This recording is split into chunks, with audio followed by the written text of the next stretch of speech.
오늘 그 설명의 내용은 그 과학고 올해 나왔던 기출문제 형태하고 실제 친구들이 들어갈 때 자기소개서를 썼거든요. 어떤 식으로 썼는지 자사고하고 연결해 들으시는 분은 자사고하고는 약간 차이가 있을 거예요. 그런 차이에 대해 설명을 잠깐 해드릴 거고요. 학원에서 진행하는 프로그램도 설명을 하겠습니다. 지금 현재 학원은 과학고 반을 별도로 운영하진 않습니다. 자사고를 목표로 하는 친구들이 대부분이고요. 과학고만 딱 목표로 한다 이런 친구들보다는 자사고를 목표로 하는데 과학고에 원서를 넣는데 했다 이렇게 되는 친구가 많아요. 작년에는 8명이 됐고요.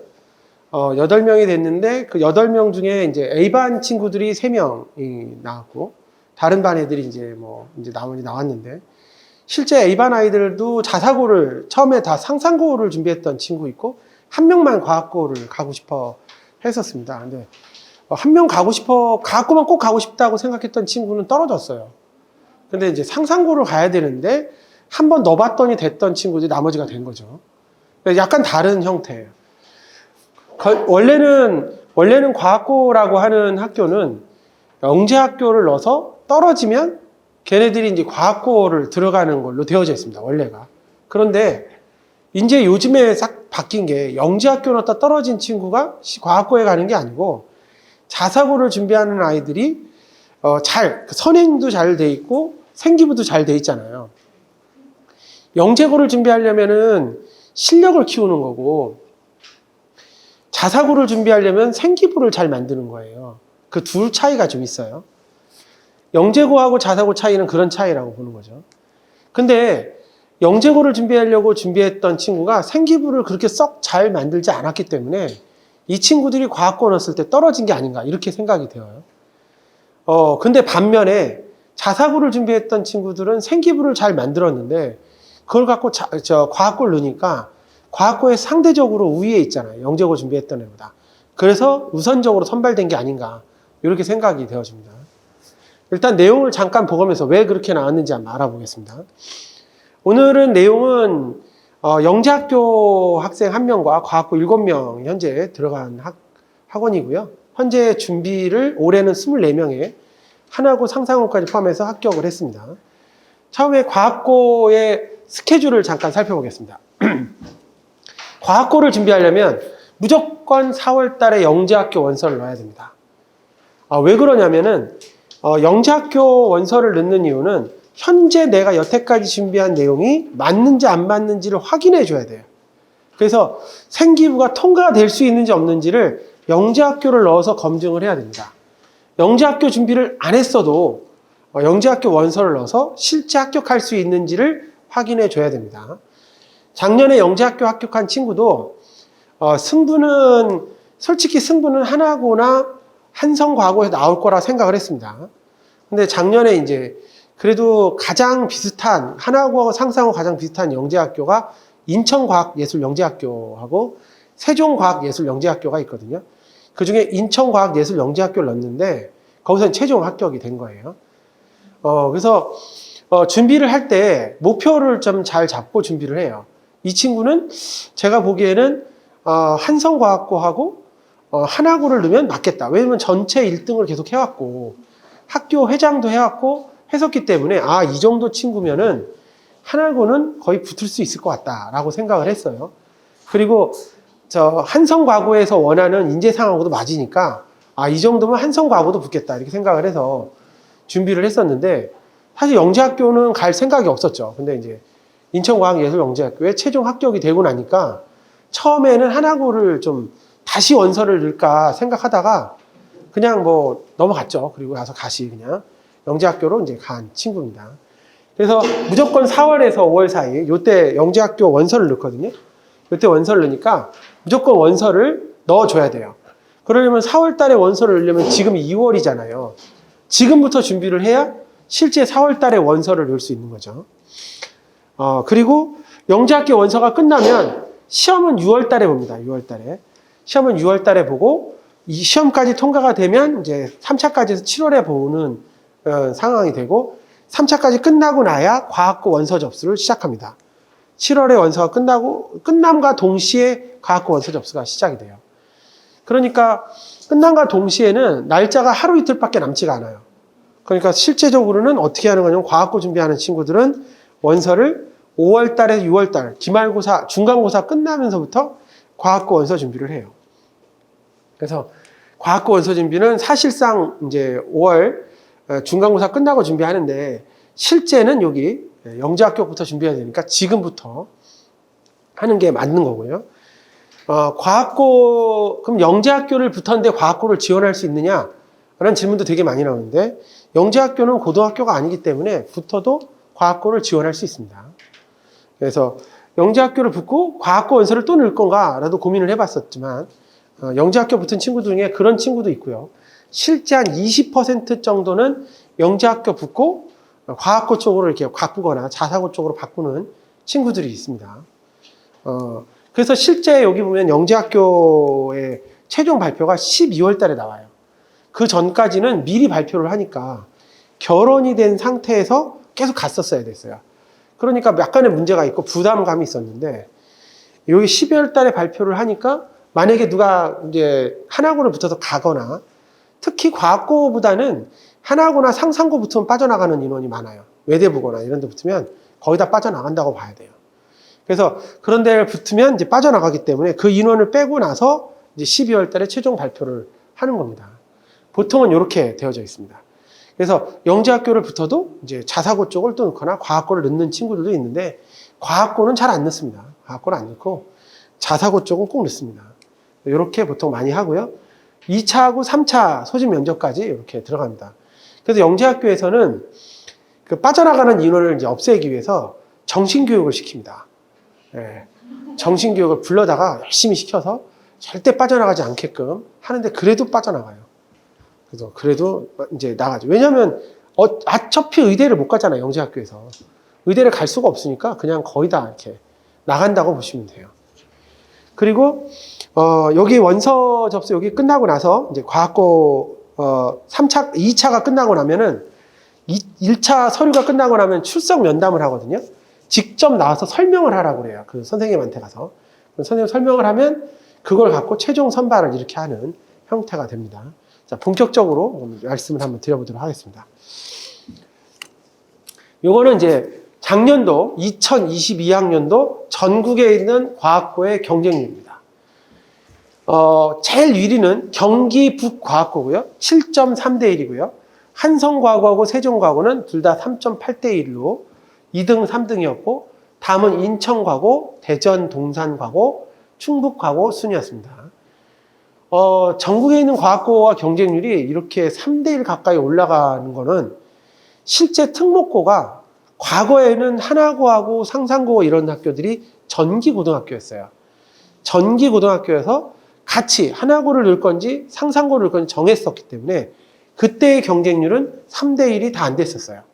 그런데 올해 작년부터죠. 작년부터 한화고 상상고가 다 후기로 가고 한화고 상상고를 지원하는 친구들이 과학고 원서를 다 넣어봐요. 올해 저희 학원에서 애들이 한 것처럼 다 넣어봐서 붙으면 가는 이런 형태들을 하기 때문에 상상고하고 한화고를 목표로 하는 친구들이 대부분 과학고에 원서를 넣습니다. 그래서 경쟁률이 3.8대 1까지 올라간 거예요. 학생 수가 줄어들었음에도 불구하고 올라갔죠. 실제 이와 같은 경우가 현재 나타나고 있습니다. 그리고 그 전형별로 살펴봐야 돼요. 한성과학고하고 세종과학고를 전형별로 살펴보는 게 일반 전형하고 사회통합 전형이 있어요. 여러 가지 전형들이 있으니까 이런 거는 다자녀 전형도 시작해서 여러 가지 전형이 있어요. 그러니까 다자녀 전형 같은 경우에는 3명인 경우죠. 3명. 자녀가 3명인 경우에는 소득 분위를 잘 맞춰야 돼요. 그거 맞으면 실제 지원이 가능하거든요. 그래서 여기 보시면은 세종과학고 같은 경우에는 다자녀 전형인 경우에 지원 1.0대 1이었죠. 1.0대 1이었는데 다자녀 전형 지원자 수가 훨씬 많았어요. 30%까지 뽑는데 많아갖고 면접으로 최종 선발을 했습니다. 그러니까 1.0대 1로 다 붙는 건 아니었는데. 그래서 실제 사회통합 경쟁률은 일반 전형 경쟁률은 상당히 낮아요. 그리고 실제적으로 괜찮아요. 해볼 만한 거예요. 그래서 충분히 합격할 수 있다라고 생각해 볼 수 있습니다. 한성과고하고 세종과고 전체적으로 낮습니다. 일반 전형인 경우하고요. 이렇게 나눠져 있습니다. 일반 전형은 거의 4.2대 1, 4.4대 1입니다. 올해 중3의 경우는 작년에 중3보다 학생 수 늘었고요. 10% 정도 늘었고. 그리고 경쟁률도 조금 더 올라갈 것으로 현재 예상이 돼서 이게 거의 5대1 가까이 되지 않을까. 한 10% 올라가니까. 그렇게 올해 생각을 하고 있습니다. 학생 수가 현재 중학교 2학년이 현재 중학교 3학년보다 훨씬 많죠? 10% 이상 많죠? 애들이 훨씬 많아요. 그래서 얘네들이 42만 명인가 그렇죠? 44만 3만 명인가? 현재 2학년 학생 수가 가장 많고요. 3학년 이번에 이제 졸업하는 애들은 38만 명인가밖에 안 돼서 제일 적습니다. 여태까지 명수 중에. 그리고 나서는 이제 다시 40만 명대 계속 가기 때문에 현재는 올라갈 것으로 예상이 되어져요. 그리고 최근 3년간 경쟁률도 한번 살펴볼 필요가 있습니다. 요거는 2019학년도, 20학년, 21학년도, 그러니까 작년도 빼고 계속 경쟁률을 봐도 경쟁률 분위는 여기 보시면 한성가구 같은 경우는 4.25대 1, 4.3대 1, 3.83대 1, 3.8대 1, 3.8대 1, 3.4대 1. 거의 3년 동안은 경쟁률이 비슷하게 유지가 되고 있어요. 항상 숫자가 똑같은 거죠. 항상 숫자가 똑같은 건데 그거는 학생 수도 봐야 되고 그때의 그 어떤 분위기나 이런 것도 봐야 돼요. 그래서 실제 경쟁률의 차이는 거의 3대1, 4대1로 유지가 되는데 올해는 올라갈 거예요. 올해는 4.8대1에서 5대1 정도 될 것으로 예상을 합니다. 자, 근데 걱정할 게 없는 게 경쟁률이 올라가도 어차피 출석 면담을 통과해야 시험을 볼 수가 있어요. 출석 면담을 통과하면 1.5대 1이에요. 출석 면담 경쟁률이 제일 중요해요. 여기서 중요한 건 출석 면담이에요. 그러니까 면담이라는 건 가서 발표하는 그런 내용인 거죠. 자, 그래서 그런 걸 하기 위해서 제일 먼저 할 일이 자기소개서를 쓰고 자기소개서를 기반으로 이 면접을 들어가 줘야 되는 거예요. 그래서 오늘은 이 과학고 친구들이 자기소개서를 어떻게 썼는지 이걸 미리 알아야 지금서부터 준비를 하는 거거든요. 원래 자기소개서를 원서를 8월 달에 쓴다고 해서 8월 달에 쓴다고 8월 바로 앞두고 쓸 수는 없어요. 절대 그럴 수는 없거든요.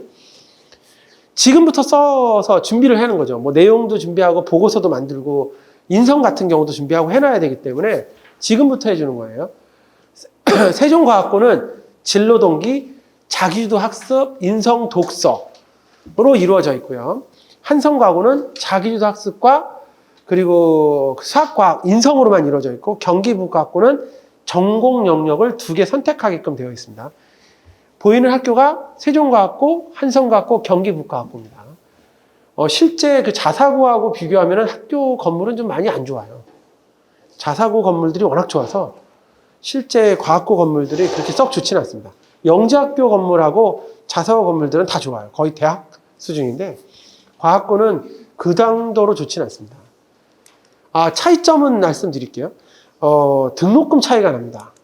과학고는 국비 지원이 돼서 실제 학비라든지 기숙사부 중에 식비를 제외하고 다 면제됩니다. 그래서 실제 내는 돈이 별로 없어요. 그런데 자사고는 그게 다 자기 지원이잖아요. 그래서 만약에 상상고를 간다고 그러면 한 달에 150만 원 조금 안 되지만 그 정도 선을 해야 되고 하나고는 150만 원 조금 넘습니다. 민사고는 200만 원 조금 넘고요. 한 달 기준으로 봤을 때. 그렇게 차이가 있습니다. 근데 자사고를 가면은 실제 학원을 다니지는 못해요. 거기 딱 들어가 있기 때문에 학원을 다니지 못하기 때문에 자사고를 가면은 학원 다니는 거 생각하면 또 거의 똑같습니다. 거의 똑같고 과학고는 학원을 빡세게 다닙니다. 여기는 주말에 나와서 굉장히 많이 다니기 때문에 실제 그렇게 보면 비용은 과학고가 제일 많이 들죠. 그래서 실질적으로는 그렇습니다. 예. 그래서 실제 제일 많이 거기 학원을 다니는 데가 서울영재학교.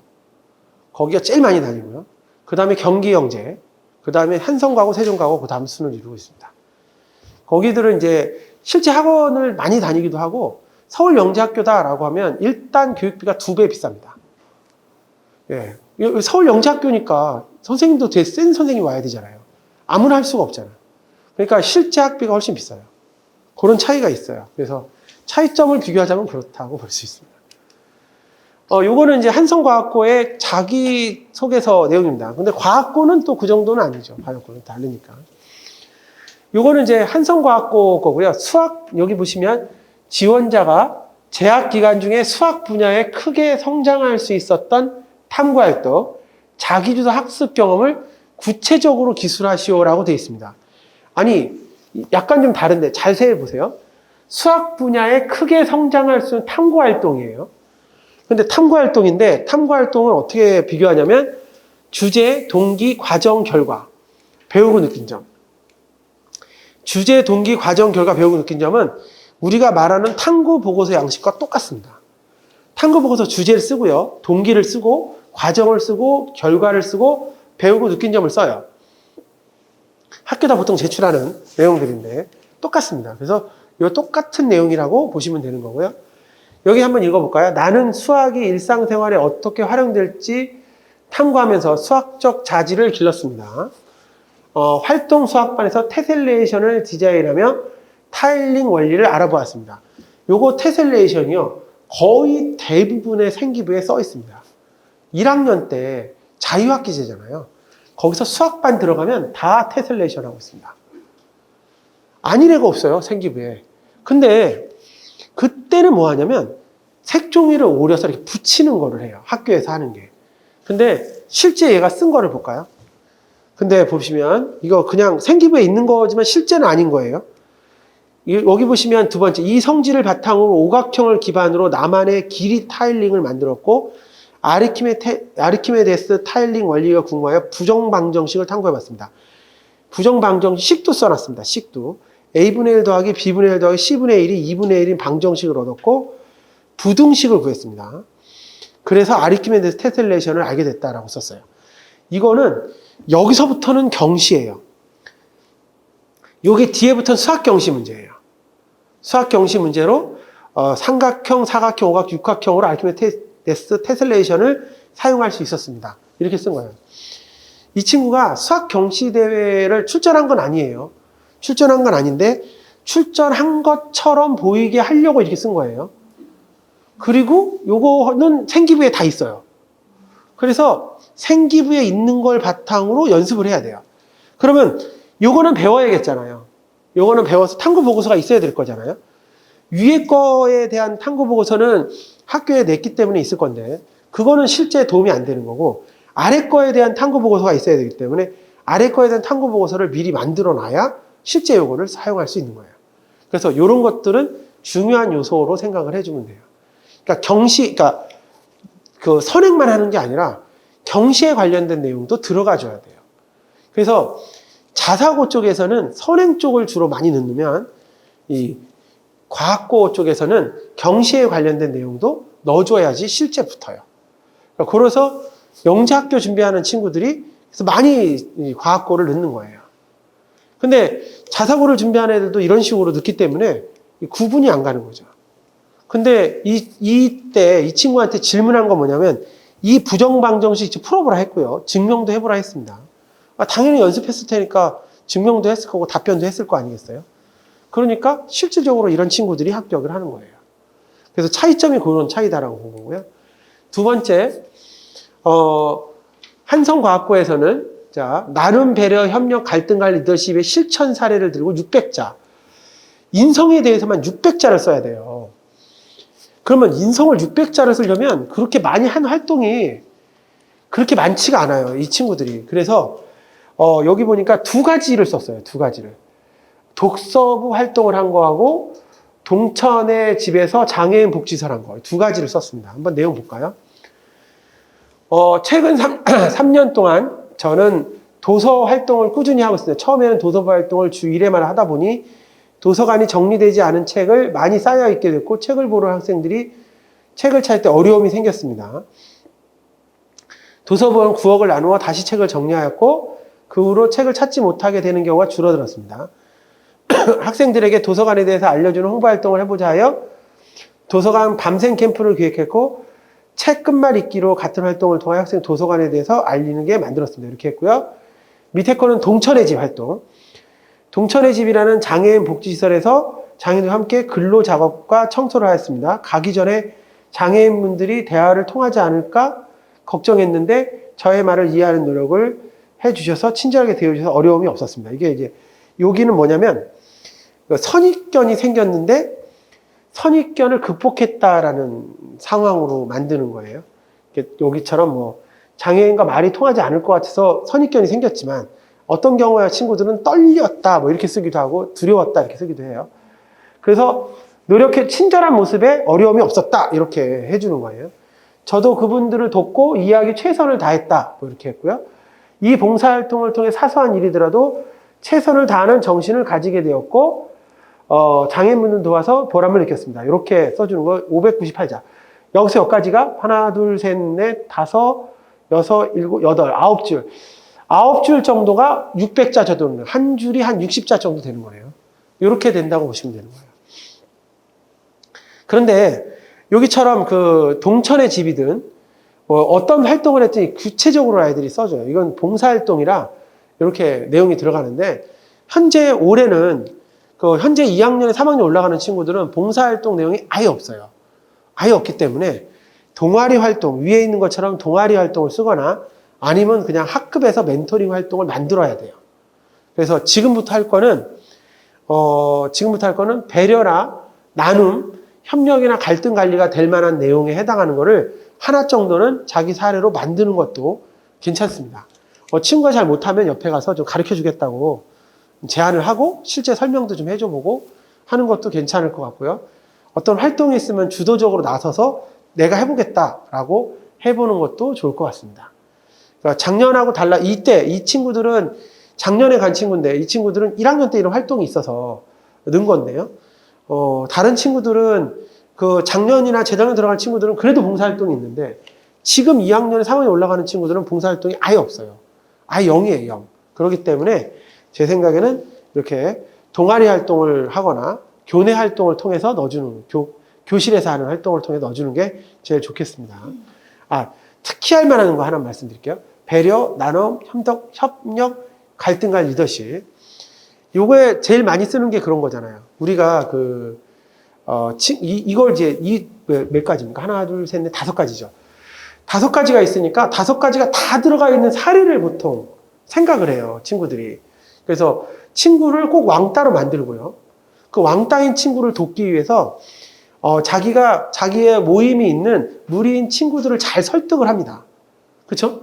잘 설득해서 그 왕따인 친구와 같이 돕는 게 아니라 놀자 합니다. 아니면 농구 시합을 하자 이렇게 제안을 해요. 그래서 제안에 농구 시합을 하고 잘 이끌어 가다가 중간에 어떤 다른 친구들이 막 뭐라 하는 거예요. 갈등 관리가 생겨요. 왜 그 친구 못하는 친구 와서 문제가 되지 않냐라고 얘기를 해요. 그럼 자기가 갈등 관리를 해서 결과적으로 잘 이끌어 갔다. 이렇게 써줍니다. 보통 이렇게 많이 써줘요. 근데 그거는 거짓말이에요. 실제는 말이 안 돼요. 왜냐하면 왜 걔들이 그렇게 쓰냐면 왕따인 친구를 배려해서 친구들과 했고요. 그 친구 같이 놀았기 때문에 나눔이 되는 거고 그 다음에 갈등 관리가 생겼잖아요. 그래서 리더십 발휘했고 협력을 해서 게임에 이겼다. 이 4개를 다 넣으려고 지가 넣은 거 아니에요. 그렇잖아요. 그러니까 이거는 소설이야, 소설. 그래서 그거 안 되고요. 이렇게 구체적 한 개, 내가 뭐 했는지 정확하게 하나씩 딱 하는 게 좋아요. 내가 뭘 했다 이렇게 딱딱 끊어줘야지. 그거는 처음 시작부터 끝까지 스토리가 있잖아요. 요거는 자세히 보면 어떤 장면 아닙니까? 어떤 장면 같은 느낌이 들잖아요. 어떻게 했고 내가 뭐 했다. 이런 느낌이 드는데 그거는 스토리가 있잖아요. 무슨 드라마를 한 편 보는 것 같은. 그런 거는 안 돼요. 그거는 다 알아요. 면접관들이. 그래서 절대 자기소개서는 거짓말로 쓰면 안 됩니다. 그런 형태라고 생각하시면 돼요. 그래서 이런 거 중요하게 보셔야 되고요. 두 번째 거 볼게요. 이건 세종과학고 겁니다. 아까는 아까는 지금 수학에 대한 내용을 제가 보여드렸어요. 한성과학고 거 수학에 대해 보여드렸고, 세종과학고 거는 한성과학고 약간 다르게 진로 계획을 하라고 써 있습니다. 3년간 자신의 꿈과 끼를 수행하게 있는 진로 계획 400자. 진로 계획이니까 진로 계획에 대해서 한번 생각해 보겠습니다. 인터넷 서적을 통해서 조사해 보니 통계학자는 정보가 넘치는 시대에 가장 높은 정보 활용도는 갖춘 직업이라는 걸 알게 되었고, 주어진 개념을 수용한 것이 아니라 비판적 사고하고 이를 활용하는 관심이 많았던 나에게 통계학자는 흥미로웠습니다. 통계학자에게는 수리적 능력과 논리력이 필요하다는 것을 조사를 통해서 알게 된 후 학교에서 배운 것뿐만 아니라 스스로 수학적 탐구를 진행하는 노력을 기울였습니다. 이 중 미국 대선을 분석하고 중심 극한 정리, 정규 분포, 새로운 수학 탐구를 할 때 여기 페르미 추정 이렇게 돼 있잖아요. 이런 것들이 실제적으로 우리가 확률 통계학을 공부한 내용을 바탕으로 써는 거예요. 그리고 이를 통하여 수학에 대한 흥미를 키울 수 있었고, 새로운 수학 탐구의 막연함을 느끼지 않은 경지까지 오를 수 있었습니다. 그리고 다양한 독서를 통해 통계학자로서 필요한 논리력과 밑바탕을 쌓을 수 있었습니다. 자, 여기까지 보시면 이 정도 친구면 붙을 수 있을 것 같죠? 실제 붙은 거예요. 그리고 내용도 괜찮잖아요? 그러니까 이렇게 방식을 가지면 돼요. 그러면 이게 진짜인지 물어볼 거 아니겠습니까? 여기 순서대로 물어볼 게 있죠? 다양한 독서. 어떤 다양한 독서를 했는데? 중심 극한 정리는 뭐고, 정규분포나 페르미 추정은 뭐야? 여기처럼 그 수리적 능력과 논리력이 판단이 필요했는데 그 이유가 뭐야? 이런 것들을 물어볼 수 있잖아요. 그래서 그런 거에 대한 답변만 준비해 가면 되는 거거든요. 그래서 생각보다는 자기소개서를 바탕으로 어떻게 면접을 치는가가 제일 중요하고요. 여기를 써주는 게 실제 출석 면담을 통과하는 1번이에요. 출석 면담만 통과하면 1.5배수가 되는 거거든요.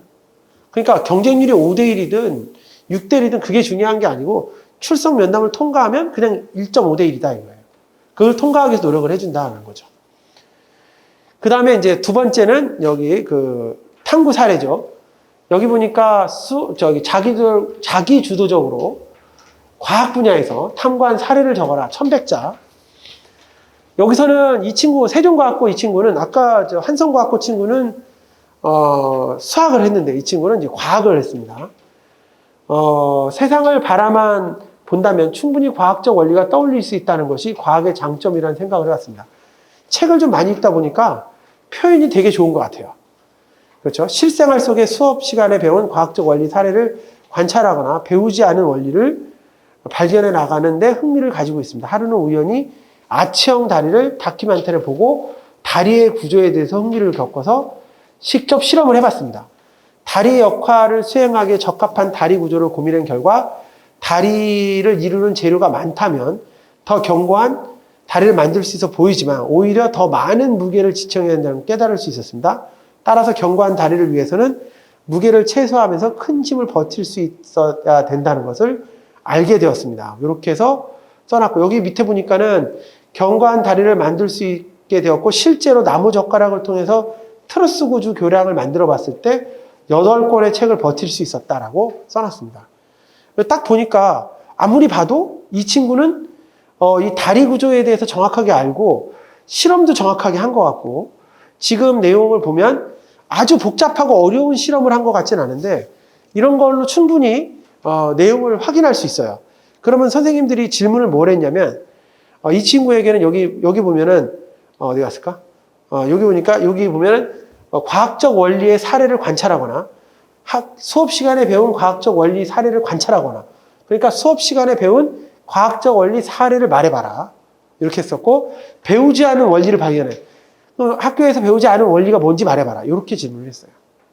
그러니까 이런 식의 질문들이 나오기 때문에 지금 앞에 그 지금 세종과학고 거 지금 보시면 통계학자인 이 친구하고 이 친구 이 내용하고 뒤에 내용을 보시면 실질적으로 내용 자체가 짱 깔끔하게 잘 정리가 돼 있고 실제적으로 어떤 말을 하고 있는지 알고 있을 거잖아요. 그래서 자기소개서를 쓸 때도 이와 같은 방식으로 이렇게 써주는 거고요. 이 친구도 이제 하나고를 생각을 했던 친구이긴 한데, 하나고를 생각했던 친구인데, 이제 과학고를 넣어서 그냥 붙은 거예요. 붙어서 이제 이렇게, 실제 나온 거고요. 근데 책을 좀 많이 봤어요. 평소에 책을 많이 봐서 이런 내용들을 보면, 상당히 그 말 자체가 좀 깔끔하게 잘 써져 있는 거예요. 저희가 막 대신 써준 거 아니거든요. 친구들이 써온 거를 저희가 첨삭만 하지, 말을 바꾸거나 그럴 수는 없거든요. 그렇기 때문에 실제적으로 굉장히 잘 쓴 형태라고 말할 수 있습니다. 그 다음에 세 번째가 이제 요거는 이제 여기 보면, 여기 다음 거는 이제 경기북과학고인데, 경기북과학고에서 봤던 거는 여기는 이제 다이점이 이렇게 영역을 두 개 선택하게 돼 있어요. 수학하고 지구과학이거나 수학하고 물리거나 이렇게 선택하면 면접관이 그 선택한 쪽에 면접관이 들어와요. 그래서 이 친구는 물리하고 화학이 자신이 없었어요. 공부는 했지만. 그래서 그냥 지구과학이라고 쓴 거예요. 원래 자신이 없을 때는 지구과학을 쓰는 게 좋아요. 왜냐하면 잘못 썼다가 만약에 물리 선생님이 들어오잖아요. 자기가 물리를 썼는데 거의 다 털려요. 털린다 이상하네요. 거의 다 다 실력이 드러나요. 그래서 실제적으로 물리나 화학 선생님 쪽으로 자신 있을 때는 가는데 그렇지 않을 경우에는 지구과학 가는 게 좋아요.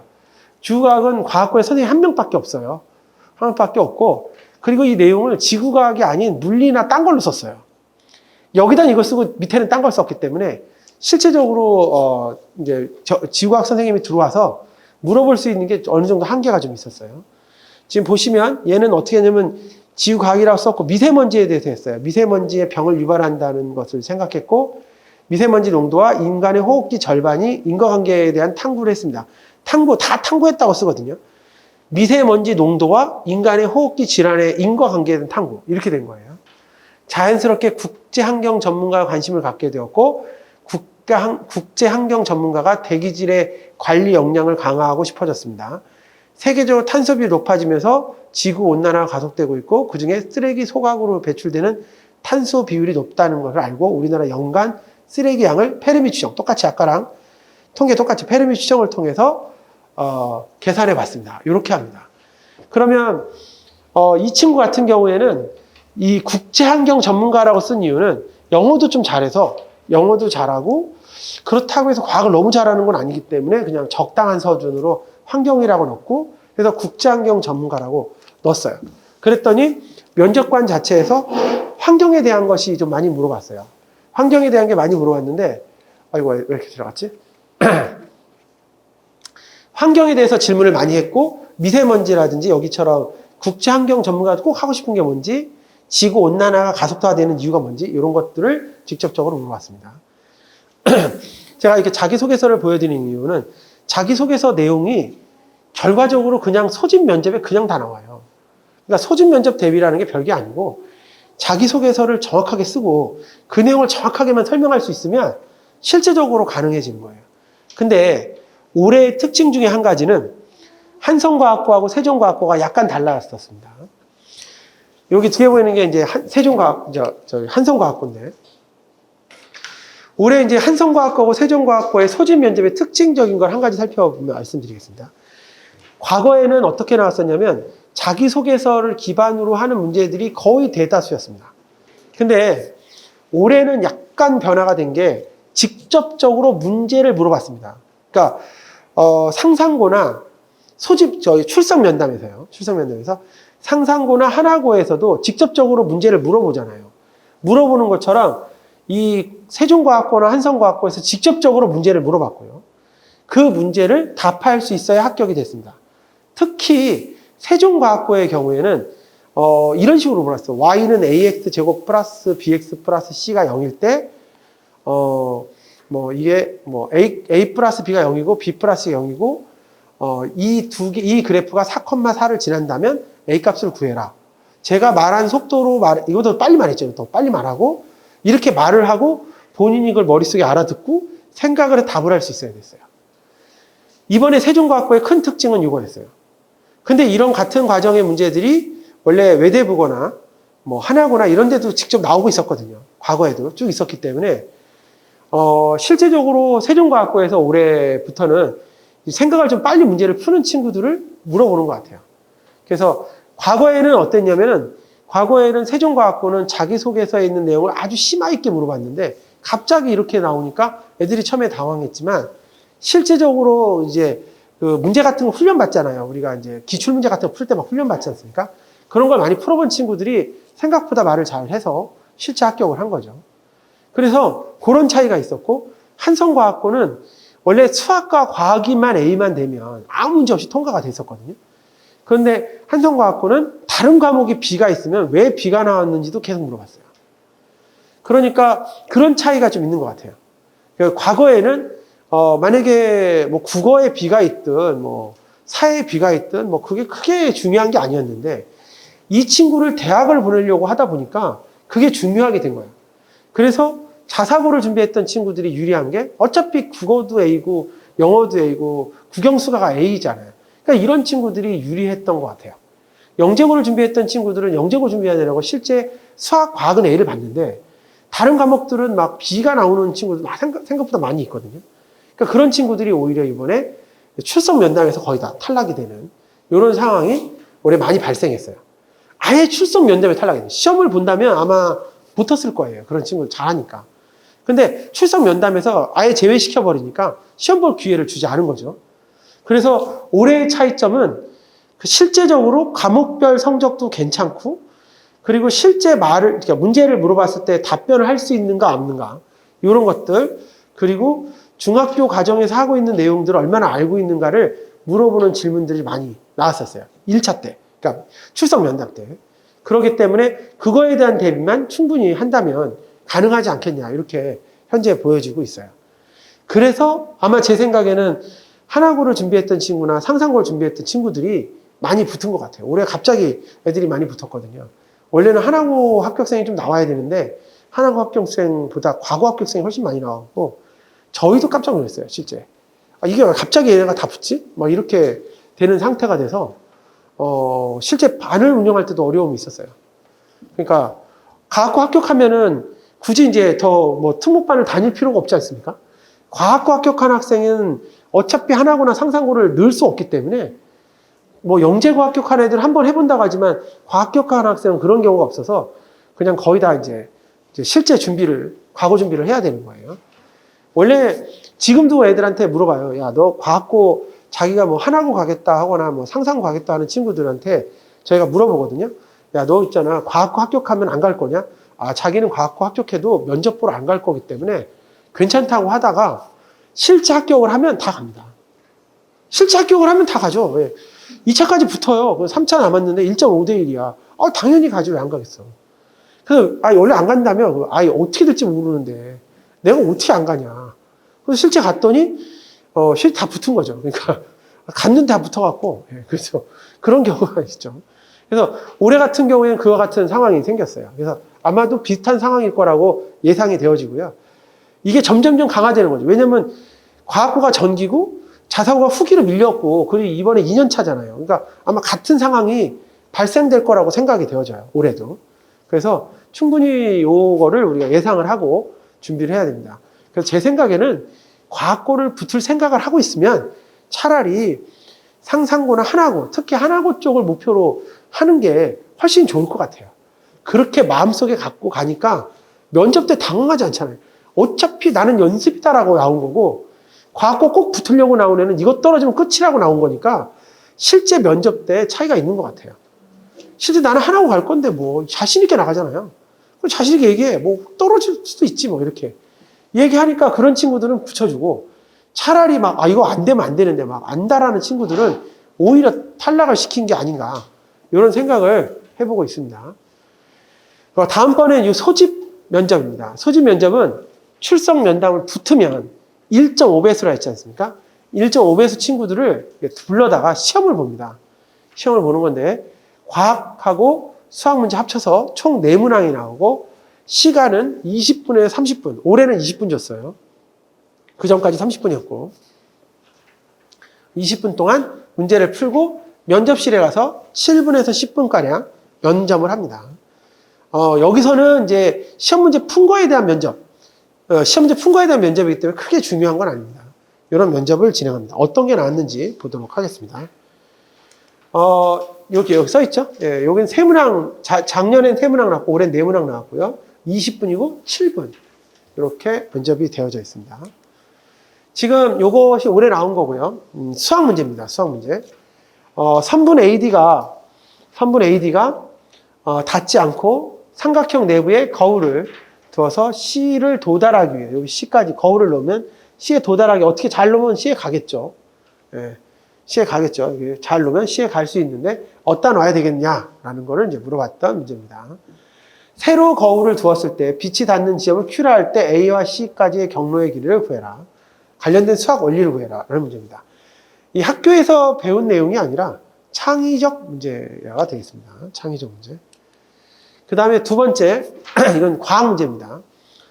과학 문제인데 직계, 전선, 스위치, 꼬마전구, 자석, 에나멜선, 나침판을 가지고 오렌지 반 조각 두 개를 각각 구리판, 아연판을 꽂았을 때 전압, 레몬 반 조각 두 개를 각각 구리판, 아연판 꽂았을 때 전압을 비교해봐라 라고 되어져 있습니다. 뭐 요거는 이제 실제적으로 레몬 전지를 만드는 실험이 되는 거고요. 이것도 어차피 화학이죠. 화학 내용이고. 요 내용과 관련되어 있는 내용은 레몬 전지는 원래 초등학교나 중학교 때도 하는데 실제는 화학 2에도 나와요. 화학 2에도. 네, 나오는 거고요. 한성과학고 기출 문제니까 한성이는 여름방학에 튜브에서 공기를 넣었으나 쭈그러져서 따뜻한 모래사장에 두었더니 다시 팽팽하게 튜브를 끼고 수영을 했습니다. 저녁 시간에 모닥불을 해서 피워 요리를 먹으며 이야기를 나누고 텐트에서 방을 보냈다. 자고 일어나 아침에 일어나 보니 풀잎에서 이슬이 맺혀 있었다. 이때 화학적 변화와 물리적 변화. 굉장히 당황스럽죠. 그래서 화학적 변화, 물리적 변화, 뭐 튜브라든지, 뭐 이슬이 맺히는 거라든지, 뭐 이런 것들은 당연히 튜브 변화일 거고, 뭐 모닥불을 피운다든지 이런 것들은 화학 변화라고 생각할 수 있는데 이런 것들을 자기가 일상생활 속에 있는 걸 갖고 판단할 수 있어야 실제 문제를 해결할 수 있는 내용이 되겠습니다. 이렇게 문제가 이제 두 번째 나왔고, 그 다음에 3번은 인성입니다. 인성. 아까 이게 그 상상고나 하나고랑 비슷하다고 생각하는 게 하나고나 상상고에서도 인성 문제를 꼭 냅니다. 이렇게 인성 문제를 내는데 똑같이 과학고도 문제 하나를 그냥 없애고 인성 문제로 바꿨어요. 자, 보고서를 올릴 내용을 위해 설문조사를 했는데 조원 A가 설문조사 내용이 밋밋하다고 느껴 내용을 마음대로 수정했습니다. 이에 대하여 어떻게 생각하는가? 당황스럽죠. 설문조사라는데 마음대로 바꿨어. 굉장히 이거 어떻게 할 거냐, 이죠. 두 번째는 보고서를 올릴 실험 보고 조사를 했는데 조사 대상자의 정보를 수집하고 이를 보고서를 활용하겠다고 대상자의 협조와 동의를 구했다. 조원 B가 보고서의 실험 주제 이외에 불필요한 사적인 내용을 보고서에 넣은 것이 밝혀졌다. 이거 어떻게 할 건가? 이것도 굉장히 당황스럽네요. 자, 이런 상태가 됐을 때 어떻게 할 건지에 대한 인성에 대한 내용입니다. 실제적으로 이런 것들은 친구들하고 연습을 합니다. 그 전에도 우리들이 이제 이런 거 말고도 어떤 식으로도 많이 물어보냐면, 예를 들어서 친구들과 조별 활동을 할 때 어떤 한 친구가 아무것도 안 한다면 이 친구를 버릴 것이냐 말 것이냐 라든지 뭐 그럴 수 있지 않습니까? 작년 같은 경우에는 뭐가 나왔냐면 뭐 활동을 하는데 괜히 쓸데없는 말을 계속 하는 친구도 있지 않습니까? 그 친구를 과연 어떻게 할 것인가 뭐 이런 것들도 나오고 실제적으로 되게 많은 게 나오고 있습니다. 만약에 학교에서 폭력 사건이 발생했다면 말릴 것인가 선생님한테 이를 것인가 뭐 이런 것도 문제 나오고 상당히 여러 개의 생각들을 하게끔 실제 출제가 이렇게 됩니다. 이거는 경기북과고 과학 문제죠. 과학 문제. 이렇게 냄비가 이거는 경기북과고에서 실제 자기네가 이런 거를 낸다라고 밝힌 거예요. 뚝배기하고 냄비가 있는데 차이점이 뭔지 구하는 거. 해풍과 유풍의 차이점이 뭔지 구하는 문제가 출제되었습니다. 그래서 뭐 문제 1에서 답한 여기 가나를 읽고 공통적으로 떠오르는 단어를 찾아라.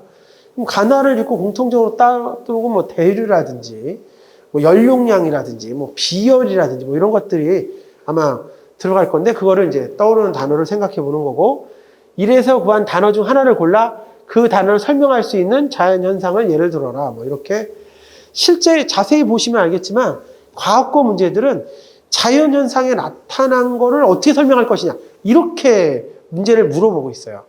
그러니까 경기북이든 세종이든 한성이든 다 똑같은 게 영재학교하고 약간 다른 점은 영재학교는 문제를 주고 풀라고 시켜요. 문제를 주고 그냥 풀어라 라고 시키는데 과학고나 여기 상상고든 하나고든 얘네들은 전부 다 문제가 원래 있던 문제가 실제 생활에 관계가 있어야 돼요. 그런 문제들이 계속 출제가 되어지고 있어요. 그런 게 큰 차이라고 볼 수 있죠. 그리고 요즘에는 특히 지약이나 생물도 많이 나오니까 그런 것들도 자세히 봐야 됩니다. 그리고 그래서 저는 생각을 해봤습니다. 이 과학고를 가기 위해서는 꼭 필요한 게 무엇일까? 한성과학고나 세종과학, 경기북과고를 가기 위한 전략이 뭘까를 한번 생각을 해봤는데 제일 1번으로 생각한 것이 내신 관리입니다. 일단 수학과학 내신이 일단은 좋아야 되고요.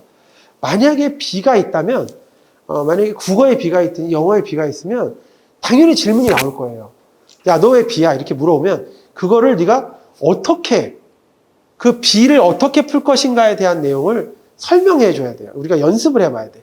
만약에 영어가 B인데 선생님이 물어보죠. 왜 영어가 B냐? 이렇게 물어보면 얘기를 하는 거죠. 아, 제가 영어가 B인 이유는 그때 시험을 망쳤습니다. 이럴 수도 있고, 아니요, 사실은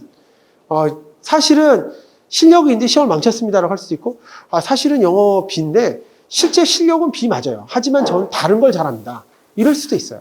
그 두 가지 경우를 어떻게 하는 게 나을지를 좀 생각해 봐야 돼요. 어떤 친구도 있어요. 독서를 시켰는데 독서가 왜 적냐? 이렇게 물어보는 친구도 있어요. 독서가 적다고 했을 때 변명은 제가 원래 책을 정말 많이 읽었는데 못 집어넣었어요. 이럴 수도 있지만은 저는 책을 독서로 하는 게 아니라 잡지를 보고 있습니다. 잡지는 거기 들어가는 게 아니라 제가 넣을 수가 없었죠. 뭐 이렇게 가는 경우도 있어요. 그러니까 방법에 따라서 다양하게 설명을 해줘야 되는데 그거에 따라서 어떻게 자기가 할 거냐를 잘 보셔야 되는 거예요. 두 번째, 여기처럼 생활기록부 관리는 내신하고 독서 관리. 실제 없으면 탈락된다고 제가 써놨어요. 독서 꼭 중요해요. 그 다음에 탐구보고서하고 자기소개서. 수학이나 과학 탐구보고서가 반드시 있어야 되고요. 반드시 있어야 되고 탐구활동의 자소서가 꼭 있어야 됩니다. 그래서 과학고를 준비하는 친구들이는 지금부터라도 탐구보고서를 좀 써야 되고요. 자기가 집에서 쓰는 친구들도 있고 만약에 그런 게 어렵다면은 아마 학원에서도 그런 반들이 있을 거예요. 그럼 들어가서 한 몇 번이라도 듣고 탐구보고서 쓰는 거를 좀 배운 다음에 그 다음에 자기가 쓸 수 있는 걸 자기가 써보는 거예요. 처음부터 잘 쓸 수는 없잖아요. 그러니까 탐구보고서도 그런 방식으로 좀 공부를 하는 것이 가장 좋고요. 학교에서 하는 활동도 웬만하면 좀 참가를 해야겠죠. 이렇게. 그 다음에 선행관리. 자사고하고 다르게 과학고는 선행이 확통, 기하까지는 나가줘야 돼요. 자사고는 수원, 수투까지만 나가도 아마 갔을 때 물론 등급이 떨어지긴 하지만 괜찮은데 과학고는 수원, 수투까지 꼭 나가줘야 되는 거고 확통이나 뭐 기하, 미적분까지는 몰라도 나가줘야 되는 거고 물화생지, 원가정의 세페이드 3F까지는 해줘야지 실제 붙습니다. 세페이드 3F는 어떤 내용이냐면 실생활에 관련되어 있는 내용에 관련되어 있는 책이에요. 3F, 4F까지는 해줘야 되는 거예요. 그 다음에 면접 대비 기출문제 당연히 두 가지 있었고요. 이렇게 해서 네 가지가 돼야지 실제 붙고 가서도 잘합니다. 작년하고 재작년에 들어간 친구들은 지금 보니까 등급으로 치면은 한 30%에서 50% 사이를 왔다 갔다 하니까 4등급 정도가 되는 거예요. 과학고 현재 들어간 친구들이 4등급이면은 세종과학고 4등급이면 연대나 카이스트 붙는 거죠. 연대나 카이스트고 서울대는 못 가요. 서울대는 못 가는 수준이 된 거고 고대는 당연히 들어갈 거고 그래서 그 정도 선에 현재 애들이 그 분포가 되어져 있습니다. 그 친구가 자사고였다면 아마 의대를 갔을 거예요. 근데 자사고가 아니라 같은 성적으로 과학고로 가면 과학고에서는 학교가 좀 낮게 배정이 됩니다. 실제적으로 이런 정도 수준이 되는 겁니다. 약간의 차이 있어요. 과학고는 그 앞에 제일 앞에 등급 한 20%까지 제일 앞에 등급은 조기 졸업이 되거든요. 걔네들 빼고는 그 뒤에 등급부터는 그러니까 2학년 때 애들이 조기 졸업을 해요. 20% 앞에 되는 애들이. 그러면 갑자기 내신이 확 올라가잖아요. 그럼 생기부가 갑자기 올라가는 생기부가 3학년 때는 좋은 생기부로 이제 좋은 대를 가는 겁니다. 그래서 올라가는 그 느낌을 좀 많이 받습니다. 애들이. 그래서 그렇게 보시면 되고요. 실제 좀 많이 떨어지는 친구들도 있어요. 우리가 과학고를 넣은 친구들 중에 운이 정말 좋아서 선행을 거의 안 했는데도 과학고에 들어가는 친구도 있어요. 그런 경우에들은 한 60%에서 70% 나와요. 그러면 이제 고대 낮은 과까지 들어갈 수 있습니다. 그래서 보통 그 정도, 아니면 포항공대나 뭐 유니스트 이런 데를 가야 될 거예요. 그래서 그 정도 선으로 현재 과학고에서 나와요. 근데 과학고는 반드시 선행을 하고 들어가야 돼요. 이게 제일 중요한 거예요. 그리고 나중에 들어가서도 공부를 많이 해야 돼요. 실제 과학고는. 다른 학교들하고는 조금 그런 게 좀 달라요. 영재학교는 더 해야 돼요. 거기는 학점 이수제라 더 많이 해야 되고, 과학고도 마찬가지로 공부를 좀 많이 해야 됩니다. 저희는 여기 보이는 것처럼 아까 저 탐구 보고서를 하는 애들이 있어요. 근데 이거는 저희가 똑같이 하는 거기 때문에 자신의 것도 있어야 돼요. 그래서 이거를 배워갖고 자기 것도 만들어 봐야 돼요. 그래서 여기 앞에 보이는 것처럼 황색 포도 상구균, 그리고 아까 어떤 친구가 프랙탈 한 친구 있는데 프랙탈, 토양 오염 조사 이런 것들을 주로 했습니다. 여기 그 토양 오염 조사나 황색 포도 상구균은 저희가 직접적으로 실험을 하다 보니까 굉장히 많은 정보도 저희도 알고 있어요.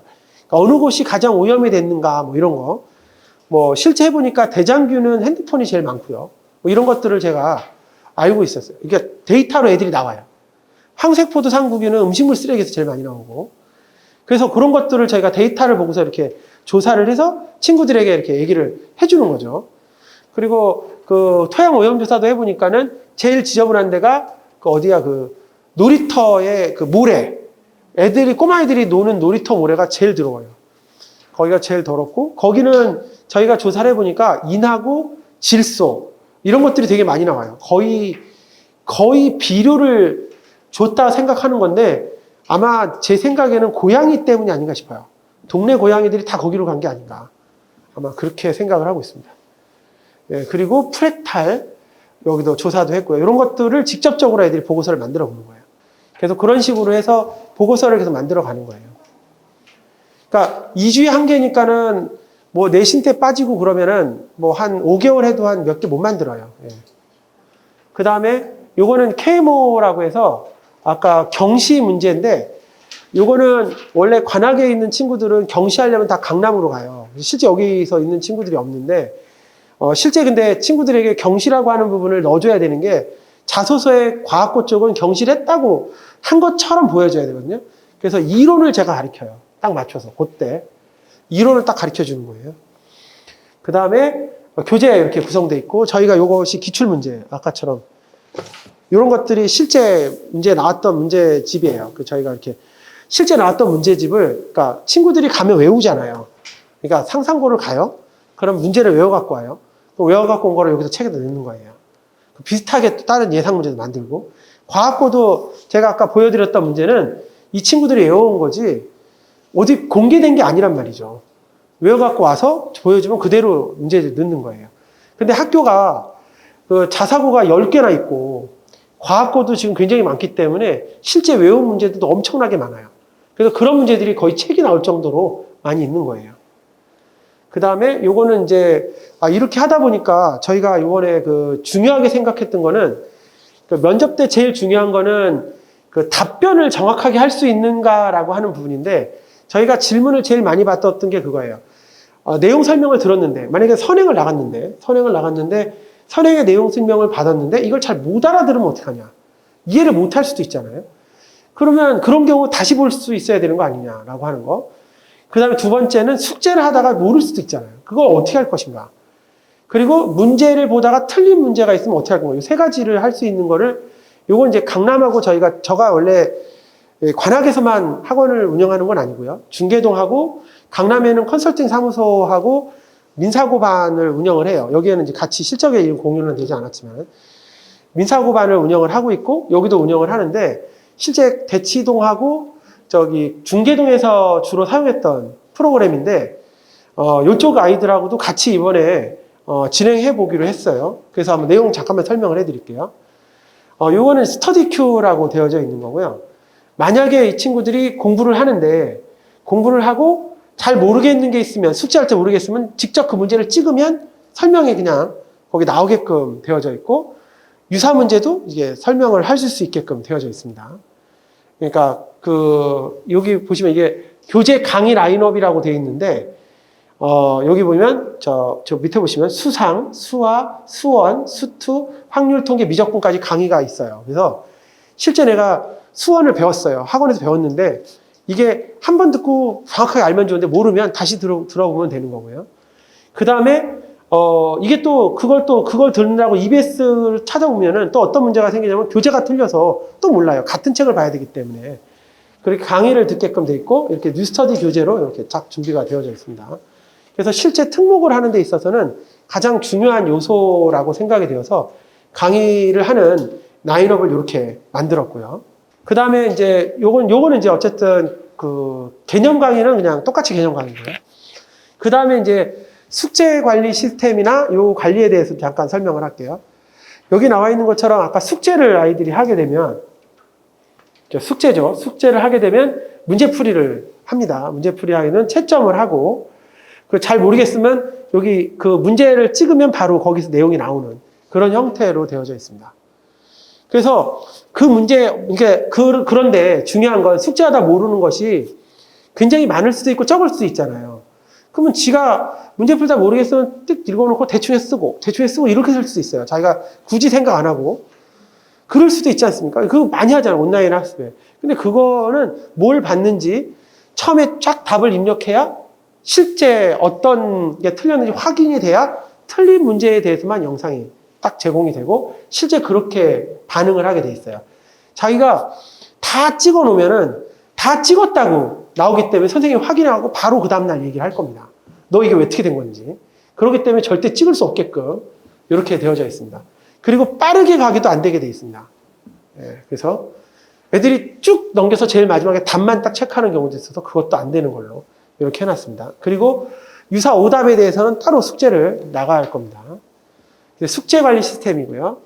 그 다음에 유사 오답 관리라고 해서 또 다른 거예요. 요거는 이제 시험을 보잖아요. 시험을 보면 시험 본 거에 대해서 똑같이 유사 오답이 나와요. 유사 오답은 다시 이렇게 평가표를 만들어서 관리를 합니다.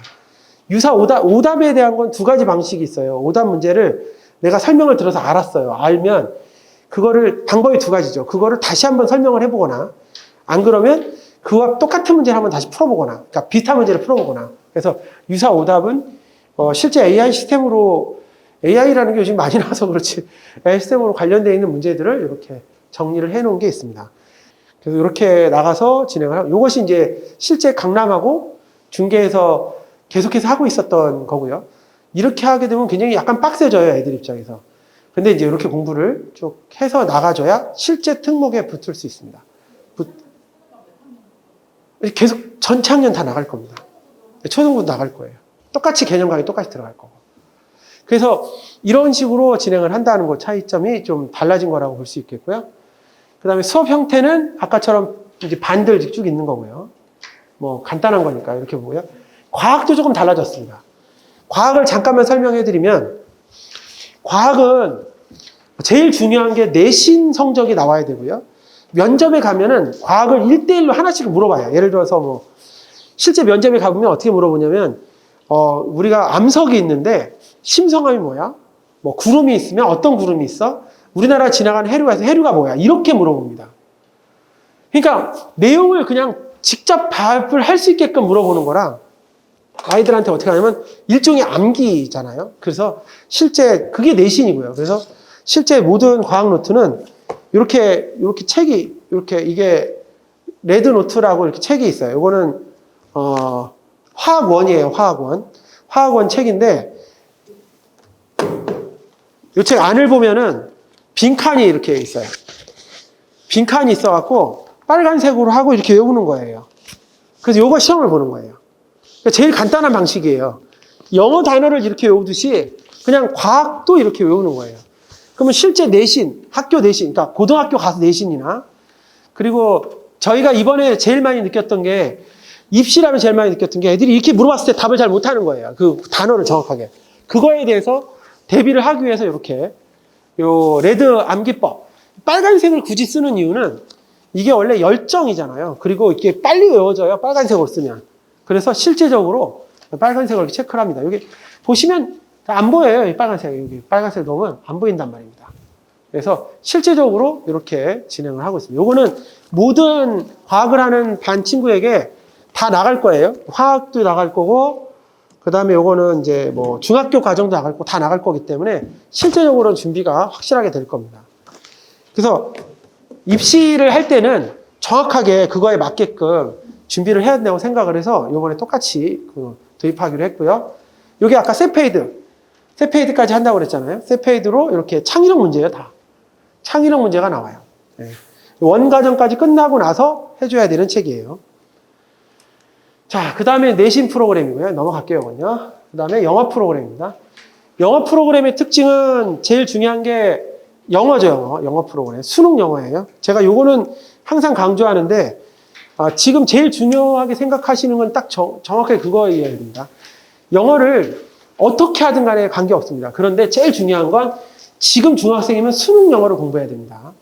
고등학교 가서 수능 영어가 아니라 토플이나 탭스, 이거 필요 없는 건 아닌데 고등학교 내신하고는 관계가 없어요. 토플, 탭스 아니고요. 무조건 수능 영어. 수능 영어는 뭐냐면 지금 현재 중3인데 만약에 내가 고2 모의고사를 봤다. 몇 등급인가? 딱 그게 제일 중요하죠. 고2 9월 모의고사를 봤더니 내가 1등급이다. 그러면 얘는 실제 상상고로 가면 2등급 나와요. 그래도 2등급이에요. 1등급이 아니고. 더 잘하는 애가 있어요. 고3 것도 1등급 맞는 애가 있을 거 아니에요. 그런 친구들이 있겠죠. 그러면 그 친구들이 1등급인 거고, 실제 그 2등급이 나와요.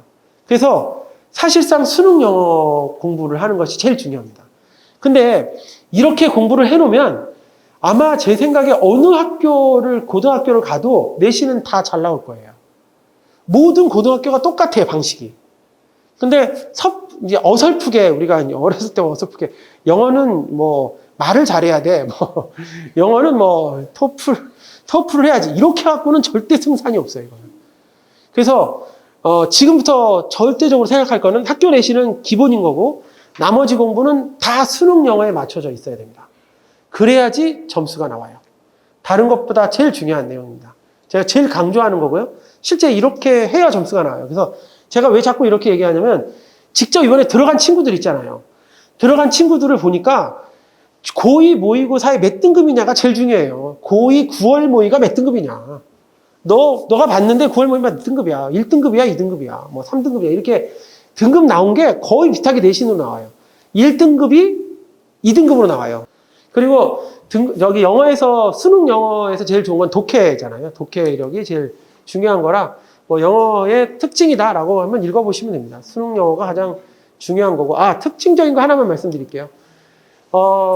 영어 독해력을 중요하게 생각하기 때문에 실제 고등학생부터 구문 중심의 독해력이 가장 중요해요. 그래서 여기 그 학습 패턴도 처음에는 6학년 때는 단어를 익히지만 점점 올라가서 중3 때부터는 이제 독해력을 좀 많이 강화시켜줘야 됩니다.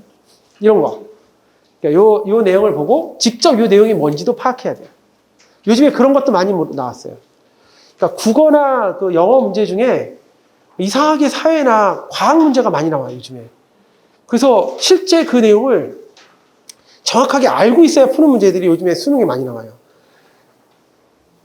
배경 지식 쌓는 거죠, 배경. 이 아담 스미스의 보이지 않는 소원 이론인데 그걸 그대로 할 수 있어야 되는 거죠. 이런 것들도 같이 준비를 하시는 게 제일 좋습니다. 여기 영어 책을 이런 식으로 해요. 그냥 누가 봐도 그냥 공부하는 스타일로 딱 되어져 있습니다. 그리고 이렇게 분석 노트 쓰는 거하고, 요거고, 그 다음에 이제 국어까지. 국어는 이 시간표만 내신 국어고 수능 국어입니다. 여기까지 제가 전체적으로 설명을 한번 쭉 해봤습니다. 저희가 학원 프로그램까지 설명을 했고요. 저희가 선생님, 어민들이 얘기할 때, 그러면 여기는 뭐가 특징이냐고 물어봐서 제가 제일 많이 얘기한 거는, 그냥 입시에 관련된 내용을 제일 많이 한다. 그냥 그렇게. 그게 제일 좋다. 그 이유는 우리가 너무 늦게 시작했기 때문에 어쩔 수 없다. 이렇게 설명을 했습니다. 저희가 다른 지역보다는 많이 늦게 시작하는 겁니다. 이거는 정말 사실입니다.